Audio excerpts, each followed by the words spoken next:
happy to have Monte McNaughton back, our MPP of Lambton-Kent Middlesex, and the Minister of Labour, Training and Skills Development of Ontario. Monte, thanks for joining me again. Thanks for having me on again.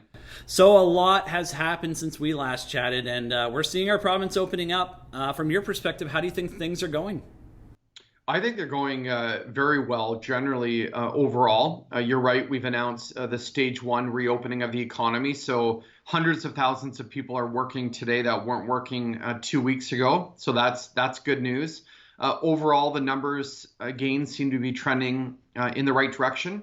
We just need everyone to continue socially distancing and following the guidelines that are out there. And hopefully we're only 2 or 3 weeks away from the reopening of stage two of the economy. Yeah, no, people are definitely waiting to see what's going to happen next. It's one day at a time. Lingering questions about the priority of essential and non-essential businesses. Obviously, the safety of everyone is still important, but some of these are still small businesses. Is there anything in place yet to help them expedite the process? Yes, definitely. I mean, look, I sympathize. I mean, coming from a small business background myself in Newbury, I feel for these people, the people that own and operate the small businesses, their employees, those families that depend on those small businesses for income. Very challenging times.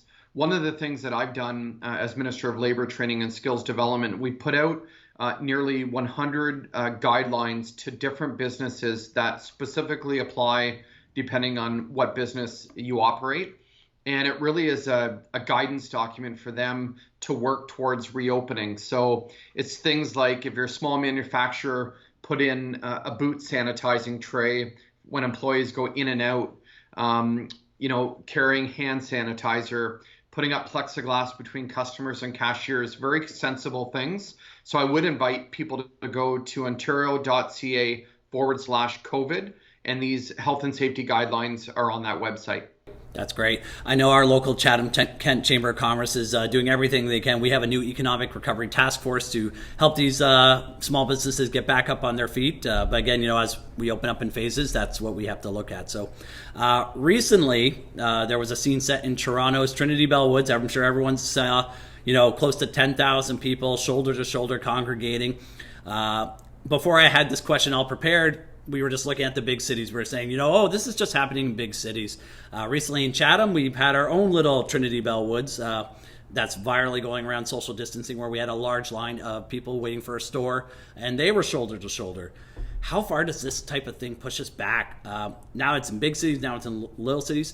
To have these little examples that are magnifying glasses, we don't know how we can push forward if people are doing these types of things. What do we need to do? Well, people have done a great job up until now. I mean, that's why the numbers continue to go down of the number of people impacted by COVID-19. I saw today that in Chatham-Kent, there's about 10 cases in the entire municipality. So people have been doing an outstanding job. I would just encourage everyone, it's very, very challenging. I get that stores are reopening. People want to be with family. It's very, very tough, but just continue to practice that physical distancing. Businesses have done a great job during the reopening phase generally. But if there are issues, they're going to have to deal with them. Just put the guidelines in place. I've been to grocery stores locally, and they've all done a great job of ensuring that you stand, 6 feet apart or 2 meters apart. That's the kind of approach we need. This will help us get to the stage two reopening if everybody continues to follow these practices. Yeah, and that's segueing right to the next question is, phase two, whether you've seen kind of the breakdown. Is there any real changes that are coming to phase two that are being implemented? People are just very anxious to see what's going to be next in phase two because, setbacks like what we've had here in Chatham and Trinity Bellwoods, people think stuff like that is going to delay phase two opening. Are we seeing anything different?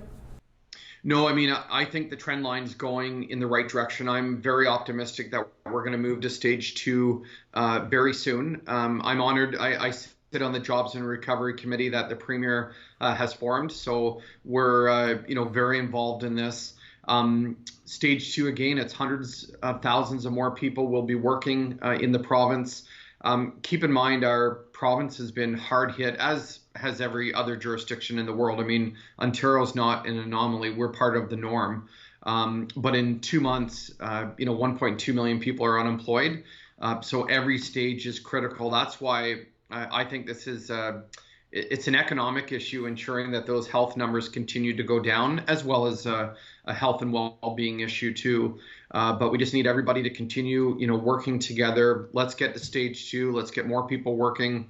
It's better for people's mental health, and it's better for our local economy as a whole. Well said.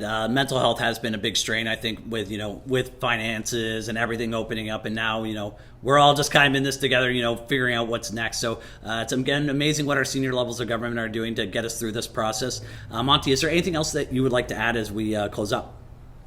Well, one of the things that I'm working on with, of course, Rick Nichols, all the other MPPs across the province, is consulting with our faith-based communities across the province. We are working hard to ensure that we can get our places of worship open. I know in our municipality there are a number of churches that would like to reopen. We have moved to allow outdoor services in parking lots, a drive-in style, and we've seen a lot of innovation on that front. So that's top of mind. And I mention that because when it comes to places of worship, they often have mental health services or they have AA, for example, in the basements of a lot of churches. So it is very important. I do worry about people's mental health going through this crisis, but my message really is thank you to everybody. Again, we have all these essential workers in the healthcare system, those people in long-term care homes. We're very fortunate, touch wood, that our long-term care situation in our municipality is done very well, coped very well. But just thank you, and let's keep working together. Thanks again, Monty. As we continue to open all these spaces, hoping we can touch base and see how we kind of move forward in this very interesting rest of 2020, because it's definitely going to be an interesting journey for all of us together. Yeah, we'll keep working together, and I'm available anytime. My door is always open.